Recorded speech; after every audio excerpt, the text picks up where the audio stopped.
يكون حديثا مرفوعا إلا إذا رفع الراوي إسناده إلى النبي صلى الله عليه وسلم. نعم. سؤالها الثاني تقول إذا كانت تشجع فريق أو منتخب فتسجد لله شكرا على فوز الفريق أو من تشجع. अगर world cup में कोई टीम जीत जाए तो उसका शुक्र अदा करने के लिए عند تجدد النعمة أو اندفاع النقمة. सही बात. إذا تجددت أي نعمة للإنسان شرع له سجود الشكر، أو اندفعت أي نقمة عنه شرع له سجود الشكر، ولا بد أن تكون النعمة أو النقمة طارئة، فلا يشرع سجود الشكر للنعم المستمرة ولا لاندفاع النقم المستمر. الله أكبر. وعلى ذلك سؤال يعني بعض الناس، هل يشرع سجود الشكر عند تسجيل الهدف؟ من العلماء من قال إنه لا يشرع، وعللوا ذلك قالوا لأنه ليس من النعم المعتبرة شرعا التي يسجد لمثلها سجود الشكر، وأنه ينبغي تنزيه شعائر تعبدية عن مثل ذلك.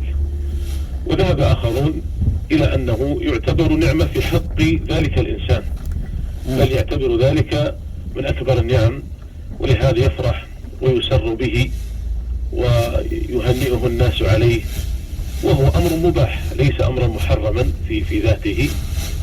فهذا هو الأقرب والله أعلم، أنه ما دام أنه أمر مباح وأن الإنسان يسر به فلا بأس بسجود الشكر لأجله.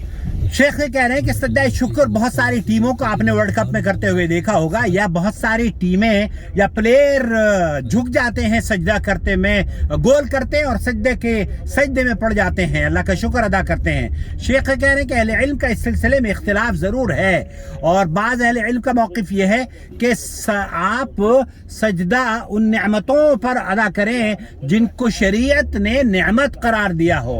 ये इस तरह की नेमतें ये कोई नेमत नहीं है आप, लेकिन शेख कह रहे हैं कि अगर कोई आदमी अगर गोल मारकर सजदा शुक्र करता है तो वो उसके लिए नेमत हो सकती है, क्योंकि उसे लोग उसकी इज्जत में वक़ार में इजाफा होता है और लोग उसको अच्छा प्लेयर समझने लगते हैं और उस पर उसको मुकाफात भी मिलते हैं, उसको माली मदद भी की जाती है, तो ये उसके लिए नेमत हासिल करने का इज्जत में इजाफे का सबब बन सकता है। तो इसलिए सजदा शुक्र करना गोल मारने के बाद कोई हरज नहीं है। वल्लाहु ताला आलम व सल्लल्लाहु अला नबीना मुहम्मद व अला आलिहि व सहाबिहि अजमईन। अस्सलामु अलैकुम व रहमतुल्लाहि व बरकातुहू। शेख साइद खसलान अभी अपनी सवाल जवाब की नशिस्त को जारी रखे हुए हैं।